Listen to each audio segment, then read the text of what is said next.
तो भारत और चीन में सीमा पर जारी तनाव के बीच राष्ट्रीय सुरक्षा सलाहकार अजीत डोभाल ने रविवार को चीनी विदेश मंत्री वांग यी के साथ बातचीत की। बताया जा रहा है कि डोभाल के साथ बातचीत का ही नतीजा है कि एलएसी के पास गलवान घाटी में चीनी सेना पीछे हटी है।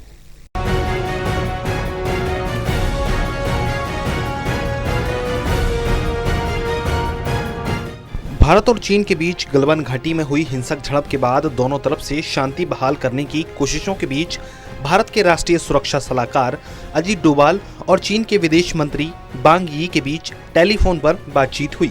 भारतीय विदेश मंत्रालय की ओर से आज जारी बयान में कहा गया है कि भारत और चीन के बीच बॉर्डर पर हाल की गतिविधियों को लेकर डोभाल और वांग यी के बीच स्पष्ट और विचार से बात हुई है। दोनों पक्षों पर इस बात पर सहमति जताई गई है कि द्विपक्षीय संबंधों को मजबूत करने के लिए दोनों देशों को सीमा पर शांति बहाल करनी होगी और मतभेदों को विवाद का रूप लेने से रोकना होगा। इस दिशा में दोनों पक्ष सीमा पर तनातनी कम करने की प्रक्रिया पर काम कर चुके हैं, यानी कि अब वैसी स्थिति नहीं है जैसे कि दोनों पक्षों के सैनिकों के आमने सामने आ जाने से उत्पन्न हो गई थी। दोनों पक्षों ने इसे चरणबद्ध तरीके से कदम दर कदम करने पर सहमति जताई है।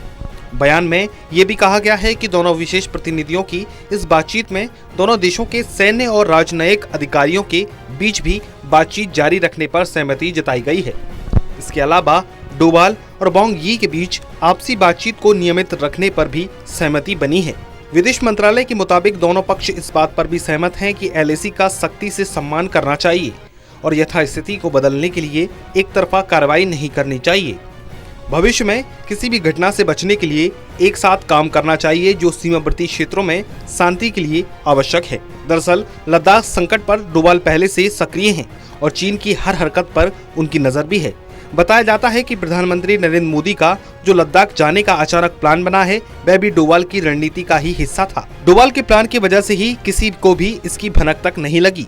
दूसरी तरफ चीनी घुसपैठ की कोशिशों के बाद जिस तरह भारत ने आक्रामक तरीके से उसका जवाब दिया उसे भी डोभाल की रणनीति बताया जाता है। Pradeep Kumar, total news, Delhi.